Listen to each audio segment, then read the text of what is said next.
દેવી બતાવો જો તમારી દેવી નો બતાવો ને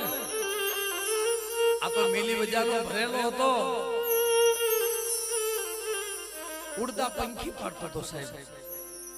કે કદાચ તમારી દેવી નો બતાવો તો તમારી દેવીની મશેલી લઈને પૂરો ખંડિયો રહ્યો ને એ મને દરિયાને આપી દો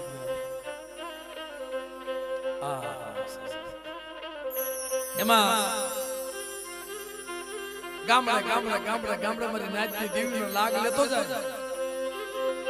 મારી નાચની દેવીના ભારત ભેગો કરતો જાય હો ખવા હો ભારત ભેગા કર્યા એટલે કે છે દુનિયામાં કે દેવી છે હવે તો સારો લે જગ્યામાં મારા બાપ નાની પડ્યો બે ભાઈ એ ભાઈ